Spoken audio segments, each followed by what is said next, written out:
Welcome in my YouTube classes. Today we start chapter 7 class 12th, the P block elements. Subscribe my YouTube channel Chemistry Learning with Rahul Gupta students.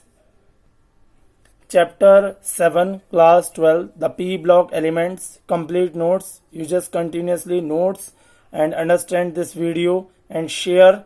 If you like, then like also. So students we start P block. देखिए P block के elements ये आपको अलग दिख रहे हैं periodic table में. Students इन्हीं के बारे में बात करेंगे. Boron family, carbon family, nitrogen family, oxygen family, fluorine और इनर्ट गैसेस. सो स्टूडेंट्स सबसे पहले हम बात कर लेते हैं electronic configuration. So the general electronic configuration of P block is NS2 NP126. ठीक है स्टूडेंट्स, आपने ग्रुप 13, 14 क्लास 11 में पढ़ा था. यहाँ ग्रुप क्लास 12 में आप 15, 16, 17, 18 और इनके एलिमेंट्स और इनके कंपाउंड्स के बारे में स्टडी करेंगे डीपली. चलिए स्टार्ट करते हैं चैप्टर. सो स्टूडेंट्स देख सकते हैं आप boron, carbon, nitrogen, oxygen, fluorine और नियोन, इन सबके इलेक्ट्रॉनिक कॉन्फ़िगरेशन इस तरीके से इलेक्ट्रॉन डिस्ट्रीब्यूशन होता है. इलेक्ट्रॉन का आपको फिल होता है. हीलियम इसमें जो है वो p ऑर्बिटल में नहीं आता है, s ऑर्बिटल में आता है क्योंकि उसका इलेक्ट्रॉनिक कॉन्फ़िगरेशन 1s2 होता है. तो आप हीलियम को छोड़ देंगे और बाकी सब एलिमेंट जो भी हैं आपके 13, 14, 15, 16, 17, 18 के, ये सब एलिमेंट है. देखिए इसमें आपका मेटल, मेटलॉइड्स और नॉन मेटल तीनों ही टाइप के एलिमेंट्स प्रेजेंट होते हैं. सो इनकी केमिकल प्रॉपर्टीज के बारे में बात करते हैं. नॉर्मली स्टूडेंट्स आपको पता होगा, देखिए इंडस्ट्रीज में इनका सबसे ज्यादा यूज होता है. आयनाइज सॉल्ट भी इसी से मिलते हैं. आपका इसमें आपके ग्रुप 15 की बात करते हैं. सबसे पहले nitrogen, phosphorus, arsenic, antimony, bismuth. एक एक के बारे में देख लीजिए किस तरीके से इनकी डिस्कशन है. हम बात करें नाइट्रोजन की. नाइट्रोजन पूरे अर्थ क्रस्ट पर 78% है. नाइट्रोजन गैस की फॉर्म में यूज होता है. Occurs in free state as a diatomic gas. Number of other no other elements in present in free state. देखिए नाइट्रोजन कंबाइंड स्टेट में भी है आपका सॉल्ट की फॉर्म में. Nitrogen is also found as essential constituents protein, amino acid, nucleic acids and enzyme also. So students आपको दिखाई दे रहा होगा, देखिए नाइट्रोजन जो है और उसके बाद फास्फोरस. फास्फोरस जो है वो आपका अलग अलग 3 टाइप के उसके ऑर्ड्स होते हैं फॉस्फेट में.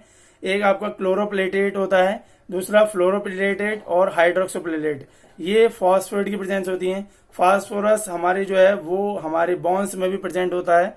ठीक है स्टूडेंट्स, अब नाइट्रोजन क्या वर्क करता है देख लीजिए. इसमें ऑकरेंस ऑफ ग्रुप 15 एलिमेंट्स, हमारे डीएनए में भी ये एलिमेंट्स प्रेजेंट होते हैं. डीएनए और आरएनए में भी ये एलिमेंट्स आपके प्रेजेंट होते हैं. 60% बोन्स और टीथ कंपोज होते हैं फॉस्फेट से. यानी हड्डियों को आप बात करेंगे तो हमारी जो बोन मैरो है, मिल्क है, एग यॉक है, ये सब फास्फोरस से मिलकर बना होता है. इसके अलावा आरसी मनी, एंटी मनी और बिस्मथ, ये मेनली सल्फाइड्स में मिलते हैं जैसे आर्सेनोपाइराइट. इसके अलावा सस्टिबिनाइट और बिस्मथ ग्लांस, ये आपके सल्फर की प्रेजेंस में होते हैं. देखिए इस तरीके का आपका एलिमेंट्स होता है. So you can check by these figures the differentiating electron in these elements enter NP shells. Valence shell electronic configuration NS2 NP3. ये सबसे पहले आप नाइट्रोजन के लिए देख सकते हैं. देखिए नाइट्रोजन किस तरीके से आपका इलेक्ट्रॉन डिस्ट्रीब्यूशन कर रहा है. ठीक है, इन सबके इलेक्ट्रॉनिक कॉन्फ़िगरेशन आप नोट कर सकते हैं. General electronic configuration NS2 NP3 रहता है. जितने भी पी ब्लॉक हैं उन सबके आउटर मोस्ट ऑर्बिटल में केवल 3 इलेक्ट्रॉन है. ये ग्रुप 15 के एलिमेंट्स हैं. वैलेंसी इसकी रहती है +3. ठीक है, नाइट्रोजन गैस की फॉर्म में प्रेजेंट होता है, डाइएटॉमिक. इसकी एटॉमिक प्रॉपर्टीज की बात कर लेते हैं. Atomic radii, ionic radii, ionisation enthalpy, electronegativity, ये इसकी मेन प्रॉपर्टी है जो आपको पी ब्लॉक में स्टडी करनी है. ठीक है स्टूडेंट्स, 1 by 1 एक एक प्रॉपर्टी के बारे में डिस्कस करेंगे. देखिए सबसे पहले एटॉमिक रेडियाई की बात करेंगे. So we can understand that from top to bottom the atomic radii continuously increases. क्योंकि न्यूक्लियस से इलेक्ट्रॉन जो है वो दूर होते चले जाते हैं, तो इसकी जो एटॉमिक रेडियाई है वो कंटिन्यूसली इंक्रीज हो रही है. ठीक है, nitrogen, phosphorus, arsenic, antimony, bismuth. देखिए न्यूक्लियस से इलेक्ट्रॉन दूर होते चले जा रहे हैं तो इसमें स्ट्रॉन्ग सील्डिंग इफेक्ट होता है. स्ट्रॉन्ग सील्डिंग इफेक्ट यानी ये इलेक्ट्रॉन को अपने पास पकड़े रखता है. मजबूत इफेक्ट होता है इसके अंदर क्योंकि ये ट्रिपल बॉन्ड बनाने की क्षमता रखता है. ठीक है, और डी इलेक्ट्रॉन्स में पुअर सील्डिंग इफेक्ट होता है. ठीक है, इस इलेक्ट्रॉन और एफ में तो सबसे कम पुअर सील्डिंग इफेक्ट होता है. पी ब्लॉक में सबसे ज्यादा होता है, फिर आपका डी ब्लॉक, फिर एफ ब्लॉक. तो देख सकते हैं आप नीचे इलेक्ट्रॉन जो आपका न्यूक्लियर चार्ज है वो इंक्रीज हो रहा है, इफेक्टिव न्यूक्लियर चार्ज, और इंक्रीजेज हो रहा है, इसलिए एटॉमिक साइड भी इंक्रीज हो रहा है. आयनेशन एंथैल्पी की बात करते हैं, देखिए तो टॉप टू बॉटम जाने पर आपका ग्रुप 15 में आयनेशन एंथैल्पी डिक्रीज होती है, ठीक है। नाइट्रोजन की सबसे ज्यादा रहेगी, उससे कम, फिर उससे कम, क्योंकि उसमें एटॉमिक साइज दूर होता चला जाता है, इसलिए आयनेशन एंथैल्पी आपकी इंक्रीज होती जाती है। देखिए ग्रुप 15 के लिए देख लीजिए, टॉप टू बॉटम जाने पर आयनेशन एंथैल्पी कंटिन्यूसली डिक्रीज हो रही है, सबसे कम बिस्मथ की है। एटॉमिक रेडियाई इंक्रीज हो रही है, तो जैसे जैसे एटॉमिक साइड इंक्रीज हो रहा है वैसे वैसे फोर्स ऑफ अट्रैक्शन डिक्रीज होता जा रहा है, ठीक है स्टूडेंट्स। फोर्स ऑफ अट्रैक्शन पर डिपेंड करता है आयनेशन एंथैल्पी। अगली बात करते हैं इलेक्ट्रोनेगेटिविटी। तो इलेक्ट्रोनेगेटिविटी हम बात करें तो नाइट्रोजन जो होता है वो अपना अमोनिया के साथ, देखिए किस तरीके से इलेक्ट्रोनेगेटिविटी डिपेंड कर रहा है। सबसे ज्यादा नाइट्रोजन की इलेक्ट्रोनेगेटिविटी रहती है, जैसे जैसे हम टॉप टू बॉटम जाएंगे इलेक्ट्रोनेगेटिविटी डिक्रीज होती जाती है। So the gradual decreases in the electronegativity continuously in the group from top to bottom, ठीक है, due to gradual increases in atomic radii. Atomic radii increase होगी तो आपकी इलेक्ट्रोनेगेटिविटी कम होगी। सबसे कम होती है फ्लोरीन की और उसमें नाइट्रोजन की भी आती है, ठीक है students. So property, physical property की बात कर लेते हैं। फिजिकल स्टेट में metallic character, melting and boiling point, उसके बाद डेंसिटी, उसके बाद एलोट्रॉपी, ये 5 आपकी फिजिकल स्टेट है, इन्हीं के बारे में स्टडी करेंगे। सबसे पहले फिजिकल स्टेट की नाइट्रोजन गैस डायटोमिक होती है, फास्फोरस सॉलिड्स होते हैं बाकी सारे, बस नाइट्रोजन आपकी जो होती है वो डायटोमिक गैस होती है, बाकी सब सॉलिड होते हैं। आप 1 बाय 1 देख सकते हैं। एंटीमनी को, विस्मत का, इनका स्ट्रक्चर आपको दिखाई दे रहा होगा दूर से अलग ही। इसमें जो आपका आर्सेनिक और एंटीमनी होता है, ये metallic character top to bottom जाने पर क्या होता है, इंक्रीज होता है। रीजन क्या है, उससे रीजन समझ लीजिए क्यों ये मेटेलिक कैरेक्टर इंक्रीज करता है, ठीक है स्टूडेंट्स। क्योंकि इसकी जो आयनेशन एंथैल्पी है वो डिक्रीज हो रही है कंटिन्यूसली, एटॉमिक और आयनिक रेडियाई यानी कोवैलेंट रेडियाई इंक्रीज हो रही है। नाइट्रोजन का जो फोर्स रहेगा न्यूक्लियर पर वो कम होगा, जैसे जैसे इलेक्ट्रॉन बाहर होते जाएंगे इफेक्टिव न्यूक्लियर चार्ज इंक्रीज होता जाएगा। तो आयनेशन एंथैल्पी क्या हो रही है, डिक्रीज हो रही है, तो मेटेलिक कैरेक्टर क्या होगा, इंक्रीज होगा, ठीक है स्टूडेंट्स। उसके बाद बात करते हैं मेल्टिंग बॉइलिंग पॉइंट की। देखिए जब मेटेलिक कैरेक्टर की हमने बात कर ली, ऊपर वाले 2 नॉन मेटल हैं, नीचे वाले 2 मेटलॉइड्स हैं और लास्ट वाला मेटल है। तो ये नॉन मेटल, मेटलॉइड्स और मेटल तीनों का कॉम्बिनेशन है ग्रुप। ऊपर वाले 2 जो हैं वो आपके नॉन मेटल हैं, बीच वाले 2 सेमी मेटल हैं और लास्ट आपका बिस्मथ जो है वो मेटल है। देख लीजिए इस पर किस तरह टेम्परेचर इफेक्ट पड़ता है। सबसे कम आपका नाइट्रोजन का चार्ज रहता है 63 केल्विन, और जैसे जैसे आप ऊपर आगे बढ़ते जाएंगे टेम्परेचर इफेक्ट ज्यादा होता जाएगा, क्योंकि उसमें क्या है, उनके जो स्ट्रक्चर हैं वो और स्ट्रांग होते जाएंगे, ठीक है। 1 बाय 1 एक एक करके देख लीजिए। ये आपका एलिमेंट्स का इफेक्ट है, ठीक है। तो 63 केल्विन से 1089 केल्विन तक रहता है, 904, 554 इनके जो टेम्परेचर है उनमें वेरिएशन रहता है, वो इनके स्ट्रक्चर की वजह से रहता है। So we can say that the melting and the boiling point shows the different because that's the difference by the structure। देखिए बॉइलिंग पॉइंट में क्या हो रहा है, नाइट्रोजन से नीचे जा रहे हैं हम तो उसका बॉइलिंग पॉइंट इंक्रीज हो रहा है कंटिन्यूसली। नाइट्रोजन का 77.2 था और नीचे जैसे जैसे हम गए वैसे उसका जो टेम्परेचर है वो इंक्रीज हो रहा है। डेंसिटी की बात करें तो डेंसिटी भी कंटिन्यूसली इंक्रीज होती है, सबसे कम नाइट्रोजन की होती है और बाकी जैसे जैसे हम नीचे चलते जाते हैं उनकी डेंसिटी इंक्रीज होती जाती है, ठीक है। अब बात करते हैं एलिट्रॉपी की। तो शुरू वाले 4 एलिमेंट जो हैं वो एलिट्रॉपी रिप्रेजेंट करते हैं, मेटल नहीं करती है यानी विस्मृत नहीं करती है। नाइट्रोजन के एलिट्रॉप्स की बात करेंगे तो alpha nitrogen, beta nitrogen, 2 type के नाइट्रोजन होते हैं। फास्फोरस की बात करें तो फास्फोरस आपके 3-4 तरह के होते हैं, white, red, black, violet, 4 type के फास्फोरस हैं। 2 के बारे में तो आपको पढ़ाया भी जाएगा, रेड और व्हाइट के बारे में, ठीक है। चलिए आगे बात करते हैं आर्सेनिक के एलिट्रॉप्स के बारे में। आर्सेनिक आपका जो है 3 टाइप का, येलो, ग्रे और ब्लैक कलर का। उसके बाद एंटीमनी की बात करते हैं तो एंटीमनी भी एलिट्रॉप्स रिप्रेजेंट करता है, नोट करते चलिएगा। येलो एंटीमनी, एक्सप्लोसिव एंटीमनी और मेटेलिक एंटीमनी। देखिए तीनों का स्ट्रक्चर आपको अलग दिख रहा होगा। ग्रुप 15 में आप केवल 5 एलिमेंट्स के बारे में स्टडी कर रहे हैं। उनकी ऑक्सीडेशन स्टेट की बात कर लेते हैं, नेगेटिव और पॉजिटिव में। तो ऑक्सीडेशन स्टेट की बात करोगे तो आपको पता है इसका इलेक्ट्रॉनिक कॉन्फिगरेशन NH2 होता है। यदि हम नेगेटिव बात करें तो -5 हो जानी चाहिए, क्योंकि 3 इलेक्ट्रॉन एक्सेप्ट करके वो एक क्या करेगा, ऑक्टेट पूरा कर लेगा, ठीक है। तो इलेक्ट्रॉन गेन करने में विश्वास रखता है, 3 इलेक्ट्रॉन गेन करेगा तो क्या करेगा, ये एक इनर्टनेस ले लेगा, ठीक है स्टूडेंट्स। 3 इलेक्ट्रॉन इसे मिल जाएंगे तो ये सील्ड जो शेयरिंग इलेक्ट्रॉन है वो पूरे कर लेगा, इसलिए ये ट्रिपल बॉन्ड फॉर्म करता है। 3 इलेक्ट्रॉन शेयर कर लेता है और ये क्या करता है, ट्रिपल बॉन्ड फॉर्म कर लेता है। जनरली कॉमन ऑक्सीडेशन स्टेट -3 है इसकी। ठीक है स्टूडेंट्स, देखिए टॉप टू बॉटम जाने पर क्या है, एटॉमिक और कोवेलेंट रेडियाई क्या हो रही है, इंक्रीज हो रही है। मेटेलिक कैरेक्टर भी आपका, मेटेलिक कैरेक्टर देख रहे हैं डिक्रीज हो रहा है, क्योंकि सबसे नीचे वाला मेटल होता है। ठीक है, तो Li और Ni का कंपाउंड बनाएंगे तो लिथियम नाइट्राइड बना लेता है Li3n, लिथियम के साथ रिएक्शन कर लेता है, मैग्नीशियम के साथ भी रिएक्शन कर लेता है Mg3n2, इस तरीके से कंपाउंड बना लेता है। बहुत ध्यान से देखते रहिएगा इसमें। तो नाइट्रोजन को केवल क्या चाहिए, 3 इलेक्ट्रॉन चाहिए, लार्ज अमाउंट ऑफ एनर्जी उसे रिक्वायर चाहिए होती है, तभी वो बॉन्डिंग फॉर्म करता है, क्योंकि 3 इलेक्ट्रॉन उसे एक्सेप्ट करने होते हैं। ठीक है स्टूडेंट्स, तो इलेक्ट्रोनेगेटिविटी आपको पता ही है कि नाइट्रोजन की सबसे ज्यादा होती है, जैसे जैसे टॉप टू बॉटम जाएंगे इलेक्ट्रोनेगेटिविटी डिक्रीज होती जाती है। ठीक है स्टूडेंट्स, और नाइट्राइड आयन आपका होता है N3-, so that is important also. तो एग्जाम्पल लिख लीजिए नाइट्रेट्स के, आपके lithium nitride, magnesium nitride, calcium nitride, Li3n, Mg3n2, Ca3n2, sodium phosphide की बात करेंगे Na3P, सोडियम बिस्माइड की बात करेंगे Na3Bi। ये दो आपके फास्फोरस और बिस्मथ से सोडियम रिएक्शन कर लेता है।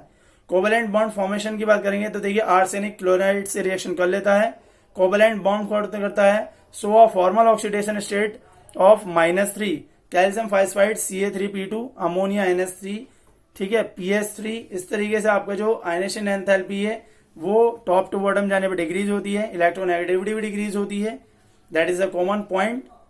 ऑक्सीडेशन स्टेट ऊपर से नीचे तक -3 रिप्रेजेंट होती है। अभी मैंने आपको ऑक्सीडेशन स्टेट भी बताई, कौन से -3 रिप्रेजेंट करते हैं, कौन से -2 और कौन से -1। नाइट्रोजन तीनों टाइप की ऑक्सीडेशन स्टेट रिप्रेजेंट करती है। NH2OH हाइड्रोक्सिल अमीन में वो -1 ऑक्सीडेशन रिप्रेजेंट करती है। ठीक है स्टूडेंट्स, ग्रुप 15 एलिमेंट्स में नाइट्रोजन +1 +2 +3 +4 +5 ये इनके ऑक्सीडेशन स्टेट है, जनरली +3 सब में रिप्रेजेंट होती है। ठीक है, बहुत ध्यान से लिख लिया। इनर्ट पेयर इफेक्ट की बात करते हैं, the tendency of a pair of s electrons to remain inert, s electrons को जो रिमेन इनर्ट करते हैं, इसीलिए ये इनर्ट पेयर इफेक्ट कहलाता है। ठीक है, स्टेबिलिटी +3 पर bismuth pentafluoride BiF5, the only stable compound of bismuth known in its +5 covalent bondation. ठीक है, केवल बिस्मथ का एक ही कंपाउंड आपको यहाँ पर रिप्रेजेंट कर रहा है। उसके बाद नाइट्रोजन की बात करें तो ये इसका इलेक्ट्रॉनिक कॉन्फ़िगरेशन है, अभी हमने बात की थी। 4 ऑर्बिटल अवेलेबल होती हैं, एक S की, 3 P की। तो देखिए किस तरीके से कंपाउंड फॉर्म कर लेता है, ये भी देख लीजिए आप। नाइट्रोजन बोरोन से रिएक्शन कर रहा है, ठीक है, और आपका अमोनियम आयन बनाता है NH4+।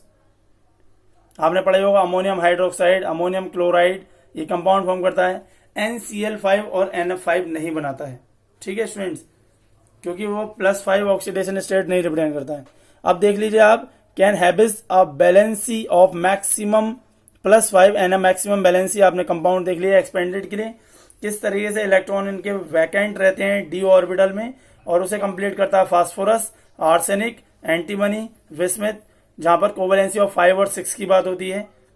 ठीक है, तो ऑक्सीडेशन स्टेट नोट कर लीजिएगा कितनी ऑक्सीडेशन स्टेट होती है, +5 भी रिप्रेजेंट होती है नाइट्रोजन, फास्फोरस, एंटीमनी और विस्मथ में। आर्सेनिक नहीं शो करता है +5 बैलेंसी, और +3 तो जनरली है। तो आयनिक और कोवेलेंट दोनों ही टाइप के कंपाउंड फॉर्म करते हैं ये। और विस्मथ केवल विस्मथ ट्राइफ्लोराइड, एंटीमनी ट्राइफ्लोराइड, ये 2 आयनिक कंपाउंड है। नाइट्रोजन ट्राइक्लोराइड कोवेलेंट है, फास्फोरस ट्राइक्लोराइड और आर्सेनिक ट्राइक्लोराइड ये कोवेलेंट कंपाउंड बनाते हैं। तो हमारा जो आयनिक कैरेक्टर है वो टॉप टू बॉटम जाने पर इंक्रीज होता है। टॉप टू बॉटम जाने पर क्या होता है, इंक्रीज होता है आयनिक कैरेक्टर, और कोवेलेंट कैरेक्टर डिक्रीज होगा। टॉप टू बॉटम जाने पर कोवेलेंट कैरेक्टर डिक्रीज होगा। इलेक्ट्रोनेगेटिविटी आपने नोट ही कर ली, स्मॉल साइज होता है 70 pm, नाइट्रोजन का एनोमलियस बिहेवियर रिप्रेजेंट होता है। High electronegativity, strong tendency to form pi multiple bonds, exhibit various oxidation state from +1 to +5। जैसे कि इसमें ऑक्सीडेशन स्टेट देख सकते हैं अलग अलग कंपाउंड की, nitrogen dioxide, nitrous oxide, nitric oxide, nitrogen trioxide, nitrogen tetra oxide, nitrogen penta oxide, ammonia, hydrogen, hydroxy amine. ये इसमें देखिए अलग अलग ऑक्सीडेशन स्टेट रिप्रेजेंट कर रहा है। -3 से +5 तक की ऑक्सीडेशन स्टेट रिप्रेजेंट करता है। So nitrogen, you can say that nitrogen shows a wide range of oxidation state in its compounds. You can check and you can learn also the oxidation state of the compounds. So all oxidation states from +1 to +4 tends to disproportionate in add solution. Nitrous acid का देख लीजिए कैसे nitrous acid nitric acid बनाने के लिए और nitric oxide बनाने के लिए यूज होता है। ठीक है स्टूडेंट्स, रिएक्शन नोट कर लीजिएगा। नाइट्रस एसिड से नाइट्रिक एसिड बनाया जा सकता है और नाइट्रिक एसिड भी, यानी कि दोनों टाइप के रिडक्शन और ऑक्सीडेशन दोनों ही टाइप की रिएक्शन को रिप्रेजेंट कर सकता है। That is very important. Nearly all intermediate oxidation state disproportionate to +5 and -3 both in alkali and acids. ठीक है स्टूडेंट्स, अब एक एग्जांपल फास्फोरस एसिड का भी देख लीजिए, जो +5 से +3 से +5 और -3 दोनों ही ऑक्सीडेशन स्टेट रिप्रेजेंट करता है। तो हम बात कर रहे थे केवल पी ब्लॉक एलिमेंट्स की। ठीक है स्टूडेंट्स, तो पी ब्लॉक में जो ऊपर के एलिमेंट्स हैं ये कुछ विचित्र एनोमलियस बिहेवियर रिप्रेजेंट करते हैं। ग्रुप 15 में नाइट्रोजन एनोमलियस बिहेवियर रिप्रेजेंट करता है और उसके बारे में और बात करेंगे आगे। एटॉमिक रेडियस आपको क्लियर हो गई, इलेक्ट्रोनेगेटिविटी, आयनाइजेशन एंथैल्पी, ठीक है, non availability of D orbital. D orbital nitrogen में प्रेजेंट नहीं होती। ठीक है स्टूडेंट्स, देखिए किस तरीके से स्ट्रक्चर और इलेक्ट्रॉन यहाँ पर बॉन्डिंग करते हैं। 3 इलेक्ट्रॉन आ गए, 3 चार्ज हो गए, 3 इलेक्ट्रॉन के साथ ये बॉन्डिंग कर लेते हैं। आयनिक और कोवेलेंट दोनों ही टाइप के बॉन्ड यानी कंपाउंड बनाते हैं। Lithium nitride, magnesium nitride. Atomic radius भी मैंने आपको बता ही दिया कि नाइट्रोजन नाइट्रोजन आपस में बॉन्डिंग कर लेते हैं। ठीक है, इस तरीके की बॉन्डिंग बनाते हैं, पाई स्ट्रॉन्ग बॉन्डिंग बनाते हैं। वो इस तरीके से पाई बॉन्डिंग बनाते हैं। देखिए, don't form pi bond because of their relatively large size. नीचे वाले जो हैं रिलेटिवली लार्ज साइज की वजह से बॉन्डिंग नहीं करते हैं। ग्राउंड स्टेट पर कॉन्फ़िगरेशन देख लीजिए दोनों की। बॉन्डिंग एंथैल्पी भी आपने देख ली, हाई बॉन्ड एंथैल्पी होती है 941.4 किलो जूल पर मोल। डाई नाइट्रोजन होती है इनर्ट होती है एट ऑर्डिनरी कंडीशंस। कुछ कंपाउंड देख लिए आप लिए यहाँ पर, जैसे कि नाइट्रोजन के हैं। डाई नाइट्रोजन में sodium nitrate, potassium nitrate, sodium azide, nitrous oxide, nitric aside, potassium cyanide, ये कुछ कंपाउंड है जिनमें नाइट्रोजन का यूज होता है इंपॉर्टेंटली। इनकी ऑक्सीडेशन स्टेट भी देख लीजिए नाइट्रोजन की, इसमें पॉजिटिव भी है, नेगेटिव भी है, फ्रिक्शन भी है। देखिए फास्फोरस का स्ट्रक्चर कैसा होता है वो भी देख लीजिए, आर्सेनिक का स्ट्रक्चर भी देख लीजिए, ये स्ट्रक्चर एंटीमनी का। So these are the simple structure of phosphorus, arsenic और एंटीमनी। तीनों ही टेट्रा एटॉमिक मॉलिक्यूल होते हैं। P4, AS4, SB4 इस तरीके के मॉलिक्यूल्स फॉर्म्ड होते हैं। 4 मॉलिक्यूल्स की बॉन्डिंग होती है आपस में। ठीक है स्टूडेंट, ये है बिस्मथ। इसका स्ट्रक्चर देख लीजिए, इस स्ट्रक्चर के बेस पर ये बॉन्डिंग बनाई गई है। उसके बाद नाइट्रोजन, ये कैटनाइजेशन टेंडेंसी रिप्रेजेंट करता है, जैसे आपका कार्बन करता है। फास्फोरस भी कैटनाइजेशन टेंडेंसी रिप्रेजेंट करता है, आपस में मॉलिक्यूल से बॉन्डिंग कर लेता है। वीक सिंगल बॉन्ड फॉर्म करते हैं। Higher inter electronic repulsion between the lone pair of the electrons. आपको पता ही है कि नाइट्रोजन पर लॉन पेयर प्रेजेंट रहते हैं। इंटर इलेक्ट्रॉनिक रिपल्सन होता है इसमें। स्मॉलर बॉन्ड लेंथ होती है। अब जब बॉन्ड लेंथ स्मॉलर होगी तो बॉन्ड स्ट्रॉन्ग बनेगा, बिल्कुल सिंपल सी बात है। एजाइड आयन देखिए किस तरीके से बनता है, N-B, N+B, N-B। ठीक है स्टूडेंट्स, तो यहाँ पर आपका डी ऑर्बिटल तो होता ही नहीं है, आपको पता ही है, because due to the absence of D orbital, empty D orbital. Phosphorus में भी डी ऑर्बिटल नहीं होता, इसीलिए पाई बॉन्डिंग बनाते हैं। फास्फोरस ऑक्सोक्लोराइड देख लीजिए, ट्राईइथाइल फास्फेट। अब ये एक्साइडेड स्टेट देख लीजिए, इसमें एक्साइडेड में क्या होता है, इलेक्ट्रॉन जाकर उसकी बॉन्डिंग को कंप्लीट करने की कोशिश करते हैं, बॉन्ड बनाने की कोशिश करते हैं। अब नाइट्रोजन इसीलिए पाई बॉन्ड नहीं बनाता है, पाई बॉन्ड नहीं बनाता है डी ऑर्बिटल वाले। वैलेंस इलेक्ट्रॉनिक कॉन्फिगरेशन अभी आप देख लीजिए यहाँ पर 3D में, वहाँ पर फास्फोरस में 0, 4D में 0, 5D में 0, 6D में 0। ट्राईइथाइल फास्फाइड बनाता है, फास्फीन बनाता है, C2H5 होल थ्राइस P, और ट्राईफिनाइल आर्सिन बनाता है, C6H5 होल थ्राइस 3AS। दिख रहा होगा आपको, क्योंकि इसमें जो आपका P ऑर्बिटल में आपके जो D ऑर्बिटल होते हैं वो खाली रहते हैं। Vacant orbital of phosphorus and arsenic दिख रहा होगा आपको, पाई ऑर्बिटल वहाँ पे खाली है। आर्सेनिक जाकर अपने इलेक्ट्रॉनों को वहाँ भेज देता है। ठीक है, इस तरीके से। So now we will discuss about trends in chemical activity. Chemical activity के लिए देख लीजिए, हाइड्रोजन, ऑक्सीजन, हैलोजन, मेटल, सबसे वो रिएक्शन कर लेता है। ठीक है, जैसे कि हाइड्रोजन के साथ रिएक्शन देख लीजिए। यदि हाइड्रोजन के साथ रिएक्शन करता है तो वो EH3 हाइड्राइड बनाता है, चाहे वो फास्फोरस के बनाए साथ, नाइट्रोजन के साथ, आर्सेनिक, एंटीमनी, बिस्मिथ, इनके साथ रिएक्शन भी देख लीजिए। रिएक्शन समझ में आ गए स्टूडेंट्स, इन्हें नोट कर लीजिएगा कॉपी पर। ओके स्टूडेंट्स, यहाँ तक आपको स्टडी करना है। वीडियोस पसंद आए तो वीडियोस को लाइक करें, शेयर करें। ठीक है students, thank you my dear friends. Stay at home, be safe, enjoy with family. Goodbye students.